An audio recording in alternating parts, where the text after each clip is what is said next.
భారతదేశానికి వచ్చి ఆ ప్రశ్న అడుగుతున్న భారతీయులకి జవాబిచ్చాడు. అశోధోమ సత్యమయ, అయోమయంలో ఉన్నాను, సత్యం ఎక్కడ? యేసయ్య నేనే సత్యం అన్నాడు. తమసోమ జ్యోతిర్గమయ, అంధకారంలో ఉన్నాను, వెలుగెక్కడ? యేసయ్య నేనే వెలుగు అన్నాడు. మృత్యోర్మ అమృతాంగమయ, చావు భయంలో ఉన్నాను, అమృతం ఎవరిస్తారు? యేసయ్య అన్నాడు నేనే పునరుద్ధానాన్ని, నిత్య జీవాన్ని. యేసయ్య ఇచ్చిన సమాధానాన్ని పట్టుకొని భారతదేశానికి వచ్చాడు. యేసయ్య ఇచ్చిన అనుభవాన్ని పట్టుకొని భారతదేశానికి వచ్చాడు. భారతదేశానికి సువార్త బ్రిటిష్ వాళ్ళు తీసుకురాలా, భారతదేశానికి సువార్త అమెరికా వాళ్ళు తీసుకురాలా, భారతదేశానికి సువార్త ఐరోపా ఖండం నుంచి రాలా, భారతదేశానికి సువార్త ఆసియా ఖండం నుంచి థోమా తీసుకొచ్చితే వచ్చింది.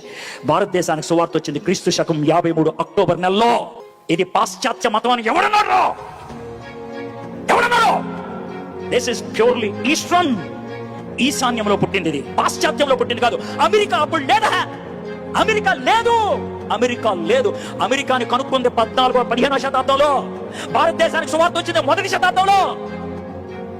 మధ్యలో 1400 సంవత్సరాల గ్యాప్ ఉంది. బ్రిటిష్ కి మొట్టమొదటిసారిగా సువార్త వెళ్ళింది 130లో, భారతదేశానికి సువార్త వచ్చింది 53లో. భారతదేశానికి సువార్త వచ్చిన 80 ఏళ్ళకి బ్రిటన్ కి సువార్త వెళ్ళింది. దేవుడు భారతదేశాన్ని ప్రేమిస్తున్నాడు, నిన్ను ప్రేమిస్తున్నాడు, నన్ను ప్రేమిస్తున్నాడు. అందుకే తన శిష్యుని పంపించాడు భారతదేశానికి.